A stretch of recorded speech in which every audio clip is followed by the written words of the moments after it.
Bismillahirrahmanirrahim. This is Amna and today we will discuss about ban on luxury items. आज का topic बहुत important है और बहुत से लोग चीखें भी मार रहे हैं, भाई ये किस किस्म का बैन लग गया, अब हम लोग आईफोन नहीं मंगवा सकते हैं। सो टॉपिक स्टार्ट करने से पहले एक छोटी सी अच्छी सी बात मैं आप लोगों के साथ डिस्कस करूंगी। कोशिश किया करें हर जगह पर अपनी विल पावर का यूज़ किया करें। ज़िंदगी में बहुत से मामलात ऐसे आते हैं जहाँ पे ज़रूरत होती है हमारी विल पावर की, बट हम लोग अपनी हालत बदलना ही नहीं चाहते, इसलिए हम अपनी विल पावर यूज़ नहीं करते हैं। सो कोशिश करें जहाँ आपने अपने हालात बदलने हैं अपनी विल पावर यूज़ करें। आप लेज़ी फील कर रहे हैं, विल पावर यूज़ करें, so you will do anything. अब स्ट्रेट अवे अपने टॉपिक पर आते हैं। आज का टॉपिक है जी, ban imposed on import of luxury items to control dollar flight. ये टॉपिक खुद बता रहा है कि भाई लग्जरी आइटम पर बैन इसलिए लगा है ताकि डॉलर की परवान को रोका जा सके। जो डॉलर की जो कीमत है ये इतनी बढ़ती जा रही है, इसको कंट्रोल किया जा सके, इसलिए ये बैन लगाया गया है। अभी बहुत कुछ है इस वीडियो में जानने के लिए, सब कुछ मैंने हेडिंग में नहीं बताया आप लोगों को। ये जो बैन इम्पोज किया गया है, this is an emergency economic plan. जब एमरजेंसी का नाम आ जाता है ना, तो ये एक ख़तरे की घंटी होती है। मतलब ज़रूरत थी ये बैन इम्पोज करने की, ज़रूरत थी हमारी इकोनॉमी को इस चीज़ की, इसलिए इस बैन को लगाया गया। ठीक है, अब यहाँ पर एक क्वेश्चन मैं रेज करूँगी कि भाई यही सारा काम तो पीटीआई के जो चेयरमैन इमरान खान थे उन्होंने भी किया था। उन्होंने ये काम किया था, उन्होंने बैन नहीं लगाया था, उन्होंने ड्यूटीज़ इंक्रीज़ कर दी थी, उन्होंने टैक्स इंक्रीज़ कर दी थी कि भाई अगर बाहर से ये चीज़ें मंगवाएंगे तो उस पर आपको इतना टैक्स मज़ीद पे करना पड़ेगा। लेकिन इन्होंने क्या किया है जी, नून लीग की हुकूमत ने बैन ही कर दिया। इन्होंने कहा कि भाई बैन कर देते हैं। ठीक है, क्या ये ठीक डिसीजन है या नहीं, ये हम वीडियो के एंड पे जाकर डिसाइड करेंगे। तो अभी हम थोड़ा अंडरस्टैंड करते हैं कि भाई कौन सी चीज़ों को रेगुलेट करने के लिए बैन लगा है और कौन सी आइटम्स पर लगा है। टू स्टेबलाइज इकोनॉमी को स्टेबलाइज करने के लिए ये बैन लगाया गया है। इसके अलावा it's a quick impact on foreign reserves पर एक क्विक इम्पैक्ट होगा।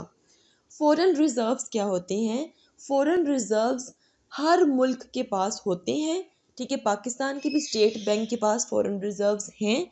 और फॉरेन रिजर्व्स बेसिकली क्यों रखे जाते हैं? एक मुल्क अपने पास फॉरेन रिजर्व्स क्यों रखता है?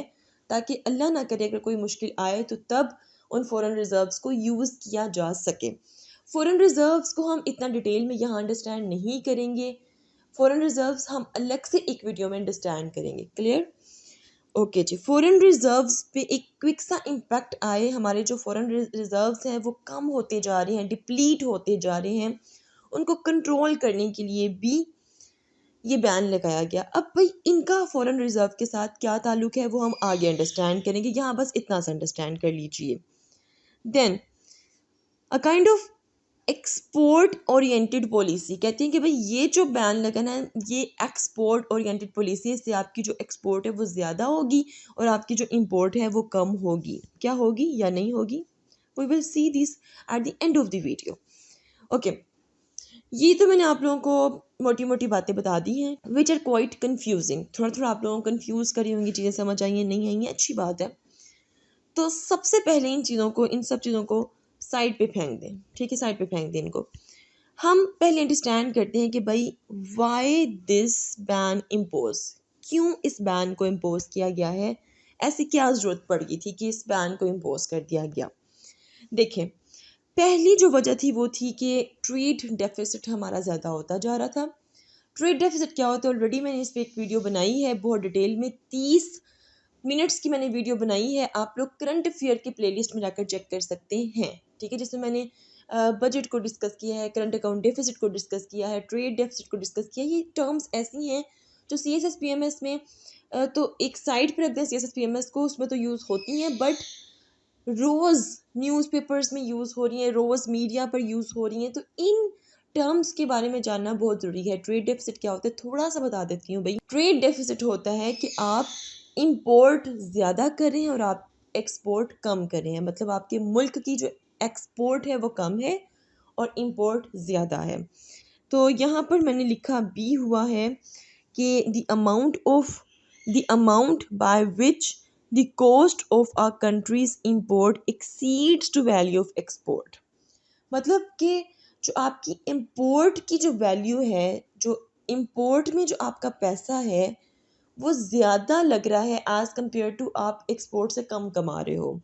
मतलब आपके मुल्क से डॉलर ज़्यादा जा रहा है और आपके मुल्क में डॉलर कम आ रहा है। फ़र्ज़ करो आपने एक आईफ़ोन ख़रीदना है, ठीक है? आप लोग समझो कि आपने उसको लंदन से ख़रीदना है। अब लंदन से आप ख़रीदेंगे तो आप उनको रुपीज़ तो नहीं देंगे, ठीक है? आपने उनको डॉलर ही देना ना, ठीक है? तो आपने उनको डॉलर में पे करना, तो हम बाहर से जितनी भी चीज़ें मंगवाते हैं हमें उनको डॉलर में पे करना पड़ता है और डॉलर की डिमांड इसलिए बढ़ती जा रही है। अब डॉलर की डिमांड बढ़ रही है तो डेफिनेटली जिस चीज़ की डिमांड बढ़ेगी उसकी वैल्यू बढ़ेगी, ठीक है? और जिस चीज़ की डिमांड ही नहीं होगी उसकी वैल्यू कम हो जाएगी। जैसे कि हमारे पैसे की डिमांड है ही नहीं, तो दैट्स वाई उसकी वैल्यू भी कम होना शुरू हो जाएगी।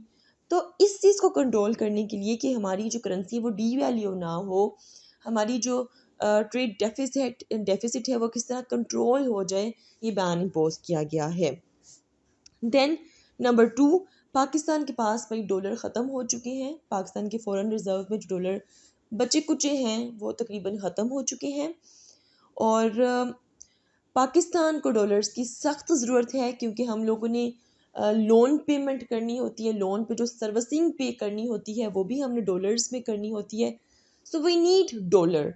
तो डॉलर की हमें ज़रूरत है, हमें अपने मुल्क में डॉलर लेकर आनी है बजाय ये कि हम अपने मुल्क से डॉलर दूसरों को दें, ठीक? तो उसके लिए इम्पोर्ट का कम होना ज़रूरी है, एक्सपोर्ट का बढ़ना ज़रूरी है। और इस टाइम पाकिस्तान का जो ट्रेड डेफिसिट है वो कितना है, 35.393 डॉलर बिलियन। मतलब इतना ज़्यादा ट्रेड डेफिसिट, लिटरली बहुत ज़्यादा ये ट्रेड डेफिसिट है और ये पिछले साल से कोई 70% ज़्यादा है। मतलब मुसलसल ट्रेड डेफिसिट जो है वो बढ़ता जा रहा है, 70% ज़्यादा हो चुका है पिछले साल से। Now dollar demand high and supply come. Dollar की डिमांड हाई उस वक़्त होती है जब किसी चीज़ की सप्लाई जो है वो कम हो जाती है। अब एक चीज़ की कमी है और एक चीज़ की डिमांड बढ़ रही है तो ऑटोमेटिकली क्या होगा कि एक चीज़ मिल नहीं रही और उसकी डिमांड बहुत ज़्यादा है तो ऑटोमेटिकली वो बड़ी ऊंचाई पे जाएगी, उड़ेगी वो चीज़। यही चीज़ है कि डॉलर जो है वो बहुत ऊपर जा रहा है और यहाँ पर मैंने लिखा हुआ है जी, Pakistani rupees tops past 200 mark against US dollar in inter bank.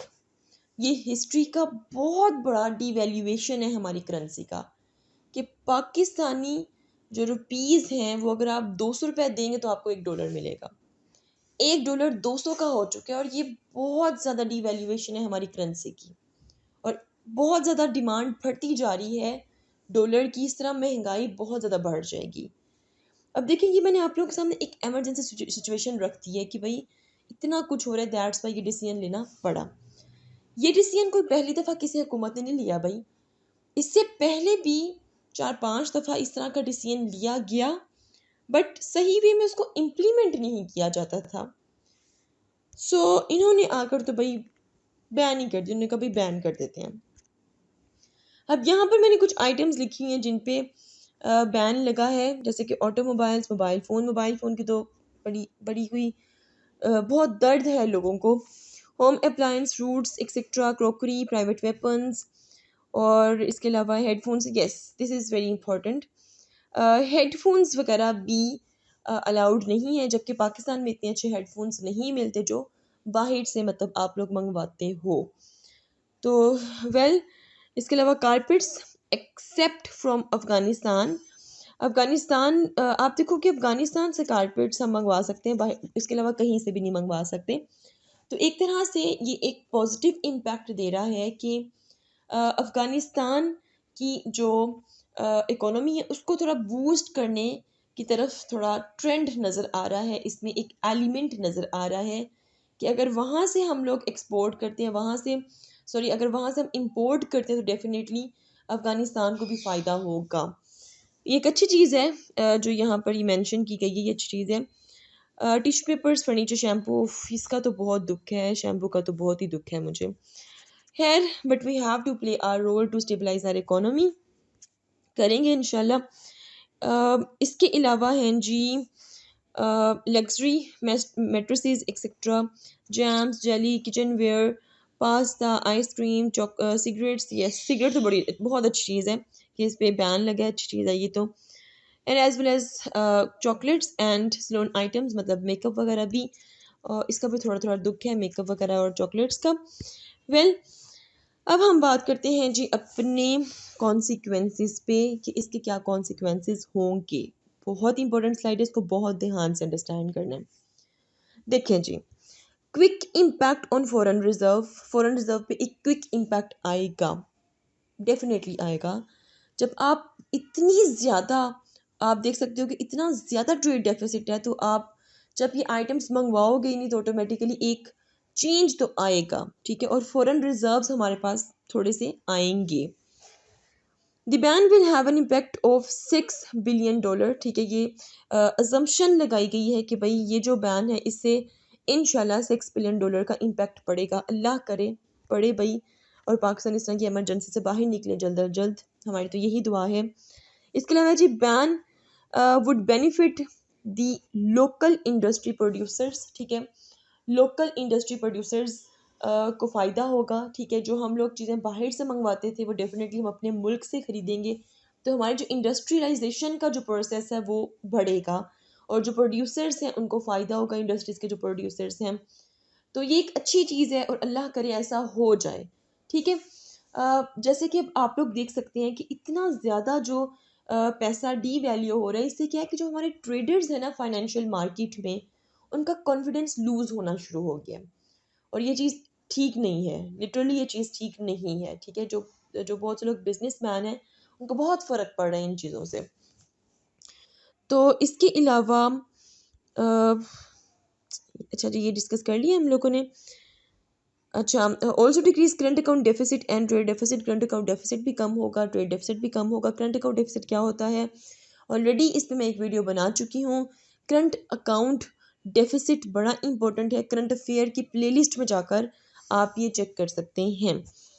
So trade deficit भी कम होगा, करंट अकाउंट डेफिसिट भी कम होगा, इंशाल्लाह इंशाल्लाह लग रहा है ऐसा हो। ये थी जी कुछ अच्छे कॉन्सिक्वेंसेस। अब हम कुछ बैड कॉन्सिक्वेंसेस देख लेते हैं। बैन तो लग गया, और इससे सबसे ज़्यादा जो इफ़ेक्ट हुआ है बिजनेस, वो ई कॉमर्स का बिजनेस इफ़ेक्ट हुआ है, बहुत ज़्यादा इफेक्ट हो रहा है। और मैं रिसेंटली पढ़ रही थी कि भाई पाकिस्तान के एक यंगस्टर ने 20 दिनों में लाखों में कमाया था ई कॉमर्स से, ठीक है। अब ये थोड़ा बिजनेस आपका इफेक्ट होगा, क्योंकि आप दूसरे मुल्कों से मंगवा कर और यहाँ पाकिस्तान में सेल नहीं कर सकते हो, बैन लग चुका है, तो ये चीज़ इफेक्ट हुई है। स्मगलिंग बढ़ेगी क्योंकि जिन लोगों ने मंगवाना है उन्होंने मंगवाना ही है और वो रुकेंगे नहीं, तो स्मगलिंग बढ़ने का ख़दशा है। लेकिन अगर स्ट्रिक्टनेस होगी और सही वे में पॉलिसी अगर इम्प्लीमेंट हो जाती है तो हो सकता है ऐसा ना हो, ठीक है। बट काले काम तो होते हैं और उनको कंट्रोल किया जाए टाइमली, ठीक है। टाइम पर उनको कंट्रोल कर लिया जाए, नहीं तो लोग मंगवाएंगे तो ज़रूर, लोग बाज तो आते नहीं हैं, ठीक है। किसी आम बंदे से कहना, वो कहेंगे भाई हमें तो कोई फ़र्क नहीं पड़ता, ये तो लग्जरी आइटम्स पर ना हमने कभी यूज़ की ना कुछ, और भी फ़र्क पड़ेगा, फ़र्क पड़ेगा। अ, जब भी आप सोचेंगे कि भाई बाहर से चीज़ें मंगवा कर यहाँ पर सेल करते हैं, आप लोगों को फ़ायदा होता है, एक बिजनेसेस चल रहे थे, बिजनेसमैन्स को बड़ा इसका इफ़ेक्ट हुआ है और उनकी वजह से आप पर भी इफ़ेक्ट आएगा, वो आप लोग देखेंगे। बट अल्लाह करे इसके जो पॉजिटिव इम्पैक्ट्स हैं वो ज़्यादा आएँ, ठीक है। Hope for the best. अच्छा, अब यहाँ पर एक चीज़ मैं और कहूँगी कि इंस्टेड ऑफ दिस कि आप चीज़ों को बैन कर दो टोटली, ठीक है, बेहतर ये है कि आप चीज़ों को रेगुलेट करना शुरू करें, ठीक है। चीज़ों को रेगुलेट करें, रेगुलेट किस तरह करेंगे कि सबसे पहले कोशिश करें कि अपने मुल्क की एनर्जी क्राइसिस जो उनसे ना उसको किसी तरह कम्बैट करें, क्योंकि एनर्जी क्राइसिस ऐसी चीज़ है जो कि आपकी इंडस्ट्री को हिट कर रही है।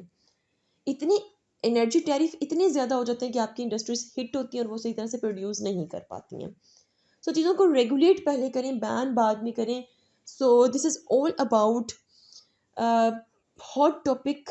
If you have any question, do write your questions in comment section below and hit the like and subscribe button if you haven't yet. मिलते हैं जी नेक्स्ट हॉट इशू के साथ। अंटिल दैन मुझे अपनी दुआ में याद रखिएगा। स्टे ट्यून्ड एंड अल्लाह हाफिज़।